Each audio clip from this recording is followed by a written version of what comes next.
High command ಮೌನ ವಹಿಸಿದೆ. ಡಿಕೆಶಿ ತಾಳ್ಮೆಯ ಯಾನ ಮುಂದುವರೆಸಿದ್ದಾರೆ. ಇನ್ನೆಷ್ಟು ದಿನ ಆಟ, ಯಾರು ಕೊಡ್ತಾರೆ ಟಕ್ಕರ್?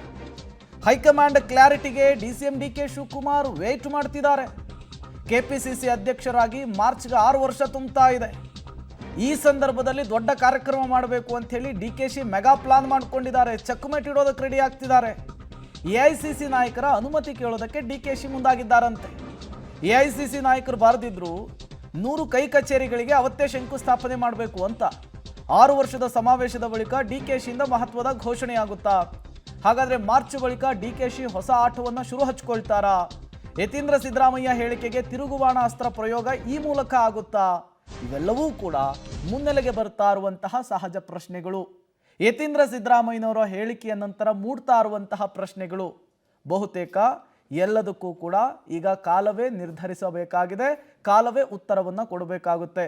ಈ ಕುರ್ಚಿ ಹಂಗಾಮ, ಕುರ್ಚಿ ಜಟಾಪಟಿ ನಿನ್ನೆ ಮೊನ್ನೆದಲ್ಲ, 2.5 ವರ್ಷದಿಂದಲೂ ಕೂಡ ನಡ್ಕೊಂಡು ಬಂದಿದೆ. ಜನವರಿ ಆಯಿತು, ಡಿಸೆಂಬರ್, ನವೆಂಬರ್ ಆಯಿತು, ವಿಶೇಷ ಅಧಿವೇಶನವೂ ಕೂಡ ಮುಗಿತು. ಬಜೆಟ್ ಸೆಷನ್ ಸ್ಟಾರ್ಟ್ ಆಗುವ ಸಂದರ್ಭದಲ್ಲಿಯೇ ಈ ರೀತಿಯ ಬೆಳವಣಿಗೆಗಳು ಮತ್ತಷ್ಟು ಕುತೂಹಲವನ್ನು ಕೆರಳಿಸ್ತಾ ಇದೆ. ಡೀಟೇಲ್ಸ್ ಕೊಡೋದಕ್ಕೆ ರವೀಶ್ ನೇರ ಸಂಪರ್ಕದಲ್ಲಿ ಜಾಯಿನ್ ಆಗಿದ್ದಾರೆ. ರವೀಶ್, ಒಂದು ಕಡೆ ದಿನದಿಂದ ದಿನಕ್ಕೆ ಅಧಿಕಾರ ಹಂಚಿಕೆಯ ವಿಚಾರ ಕಗ್ಗಂಟಾಗಿ ಪರಿಣಮಿಸ್ತಿದೆ ಕಾಂಗ್ರೆಸ್ನಲ್ಲಿ. ಬಗೆಹರಿಸಬೇಕಾದಂಥ ಹೈಕಮಾಂಡ್ ಮೌನಕ್ಕೆ ಶರಣಾಗಿದೆ. ಈ ಸಂದರ್ಭದಲ್ಲಿ ಡಿಕೆ ಶಿವಕುಮಾರ್ ಅಂದುಕೊಂಡಿದ್ದನ್ನು ಸಾಧಿಸುವುದಕ್ಕೆ, ವಿರೋಧಿ ಬಣಕ್ಕೆ ಚೆಕ್ಮೇಟ್ ಇಡೋದಕ್ಕೆ ಯಾವ ರೀತಿಯ ಸ್ಟ್ರಾಟಜಿಯನ್ನು ಪ್ರಯೋಗಿಸಬಹುದು ಅಂತ ಹೇಳಿ ರವೀಶ್? ಪ್ರಮುಖವಾಗಿರ್ತಕ್ಕಂಥದ್ದು ಕಾಂಗ್ರೆಸ್ನ ಹೈಕಮಾಂಡ್ ಒಂದು ಕ್ಲಾರಿಟಿ ಕೊಡುವ ತನಕವೂ ಕೂಡ, ಅವರು ಒಂದು ಅಂತಿಮ ತೀರ್ಮಾನವನ್ನು ಘೋಷಣೆ ಮಾಡೋ ತನಕವೂ ಕೂಡ ಇದೇ ರೀತಿಯ ಡ್ರಾಮಾಗಳನ್ನು ನೋಡಬೇಕಾದಂಥ ಪರಿಸ್ಥಿತಿ ಇದೆ. ಪ್ರಮುಖವಾಗಿರ್ತಕ್ಕಂಥದ್ದು ಎಲ್ಲೋ ಒಂದು ಕಡೆ ಇನ್ನೂ ಕೂಡ ಹೈಕಮಾಂಡ್ ಕ್ಲಿಯರ್ ಆಗಿ ಎಲ್ಲೋ ಒಂದು ಕಡೆ ಇವರೇ ಕಂಟಿನ್ಯೂ ಆಗ್ತಾರೆ ಅಂತ ಇವರಿಬ್ಬರನ್ನ ಕೂರಿಸಿ ಹೇಳಿಲ್ಲ. ಜೊತೆಗೆ ಎಲ್ಲೋ ಒಂದು ಕಡೆ ಡಿ ಕೆ ಶಿವಕುಮಾರ್ ಅವರು CM ಆಗ್ತಾರೆ ಅಂತಲೂ ಕೂಡ ಕ್ಲಿಯರ್ ಆಗಿ ಹೇಳಿಲ್ಲ. ಆ ಕಾರಣಗಳಿಗೋಸ್ಕರವಾಗಿ ಈ ಗೊಂದಲ ಏರ್ಪಟ್ಟಿರ್ತಕ್ಕಂಥದ್ದು.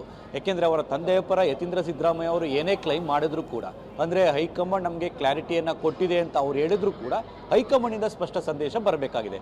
ಹಾಗಾಗಿ ಇಷ್ಟು ದಿನಗಳ ಕಾಲ ಎಲ್ಲೋ ಒಂದು ಕಡೆ ತಾಳ್ಮೆಯಿಂದ ಇರುವಂಥ ಡಿ ಕೆ ಶಿವಕುಮಾರ್ ಮತ್ತು ಅವರ ಬ್ರದರ್ಸ್ ಮತ್ತು ಅವರ ಕ್ಯಾಂಪ್ ಈಗ ಒಂದು ರೀತಿಯಲ್ಲಿ ತಾಳ್ಮೆಯನ್ನು ಕೆಡಿಸ್ಕೊಂಡ್ರೆ ಅದು ಬೇರೆ ರೀತಿಯಲ್ಲೂ ಕೂಡ ಟರ್ನ್ ತೆಗೆದುಕೊಳ್ಳುವಂಥ ಚಾನ್ಸಸ್ ಕೂಡ ಜಾಸ್ತಿ ಇರುತ್ತೆ. ಈ ಹಿನ್ನೆಲೆಯಲ್ಲಿ ಎಲ್ಲ ಒಂದು ಕಡೆ ಡಿ ಕೆ ಶಿವಕುಮಾರ್ ಅವರು ಇನ್ನಷ್ಟು ದಿನ ತಾಳ್ಮೆಯ ಆಟವನ್ನು ಆಡೋದಕ್ಕೆ ಮುಂದಾಗಿದ್ದಾರೆ. ಜೊತೆಗೆ ಈ ಮಾರ್ಚ್ ತಿಂಗಳಿಗೆ KPCC ಅಧ್ಯಕ್ಷರಾಗಿ 6 ವರ್ಷಗಳು ತುಂಬುತ್ತೆ. ಈ ಹಿನ್ನೆಲೆಯಲ್ಲಿ ದೊಡ್ಡ ಮಟ್ಟದ ಒಂದು ಸಮಾವೇಶವನ್ನು ಮಾಡೋದ್ರ ಮೂಲಕ 100 ಕಾಂಗ್ರೆಸ್ ಕಚೇರಿಗಳಿಗೆ ಶಂಕುಸ್ಥಾಪನೆಯನ್ನು ಮಾಡಬೇಕು ಅಂತ ಪ್ಲಾನ್ ಮಾಡ್ಕೊಂಡಿದ್ದಾರೆ. ಅದಕ್ಕೆ ರಾಹುಲ್ ಗಾಂಧಿ ಅವರು, ಪ್ರಿಯಾಂಕಾ ಗಾಂಧಿ ಮತ್ತು AICC ನಾಯಕರ ಎಲ್ಲರ ಟೈಮನ್ನು ಕೂಡ ಕೇಳ್ತಾ ಇದ್ದಾರೆ. ಒಂದು ವೇಳೆ ಆ ಒಂದು ಸಂದರ್ಭದಲ್ಲಿ ಅವರು ಲಭ್ಯ ಇಲ್ಲದೆ ಇದ್ರು ಕೂಡ ಡಿ ಕೆ ಶಿವಕುಮಾರ್ ಅವರೇ ಈ ಒಂದು ಶಂಕುಸ್ಥಾಪನೆ ನೆರವೇರಿಸೋದಕ್ಕೆ ಪ್ಲಾನ್ ಮಾಡ್ಕೊಂಡಿರ್ತಕ್ಕಂಥದ್ದು. ಆ ಸಮಾವೇಶದಲ್ಲಿ ದೊಡ್ಡ ಮಟ್ಟದ ಮೆಸೇಜ್ ಅನ್ನ ಪಾಸ್ ಮಾಡ್ತಾರಾ ಅನ್ನೋದೇ. ಹಾಗಾಗಿ ಇಷ್ಟು ದಿನಗಳ ಕಾಲ ಎಲ್ಲ ಒಂದ್ ಕಡೆ ಕೈಗೆ ಬಂದ ತುತ್ತು ಒಂದು ರೀತಿಯಲ್ಲಿ ಬಾಯಿಗೆ ಬರ್ತಾ ಇಲ್ಲ ಡಿ ಕೆ ಶಿವಕುಮಾರ್ ಅವರಿಗೆ ಅನ್ನೋದ್ರ ಬಗ್ಗೆ ಕೂಡ ಸಾಕಷ್ಟು ಚರ್ಚೆಗಳಾಗ್ತಾ ಇದೆ.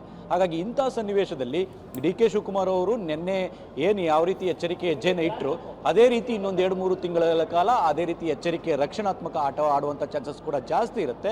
ಹಾಗಾಗಿ CM ಸಿದ್ದರಾಮಯ್ಯ ಅವರ ರಿಯಾಕ್ಷನ್ ಅವರ ಮಗನಂತೆ ಇರುತ್ತೋ ಅಥವಾ ಬೇರೆ ಏನಾದರೂ ಇರುತ್ತೋ ಅನ್ನೋದು ಕೂಡ ಕಾದು ನೋಡಬೇಕು. Prem. Okay, thank you Ravish ತಮ್ಮೆಲ್ಲ ಮಾಹಿತಿಗಾಗಿ. DCM DK ಶಿವಕುಮಾರ್ ಅವರು ಪ್ರಾರ್ಥನೆ ಪ್ರಯತ್ನದ ಜೊತೆಗೇನೆ ಫಲದ ನಿರೀಕ್ಷೆಯಲ್ಲೂ ಕೂಡ ಇದ್ದಾರೆ. ಬಟ್ ಎಲ್ಲವನ್ನು ಕೂಡ ಗಮನಿಸ್ತಾ ಇರುವಂತಹ ಹೈಕಮಾಂಡ್ ಯಾವ ರೀತಿಯ ಮದ್ದನ್ನು ಅರಿಯುತ್ತೆ, ಈ ಸಮಸ್ಯೆಯನ್ನು ಹೇಗೆ ಸಾಲ್ವ್ ಮಾಡುತ್ತೆ, ಬಜೆಟ್ನ ನಂತರ ಏನೆಲ್ಲ ಬೆಳವಣಿಗೆಗಳಾಗುತ್ತೆ ಅನ್ನೋದು ಈಗಿರುವಂತಹ ಕುತೂಹಲ.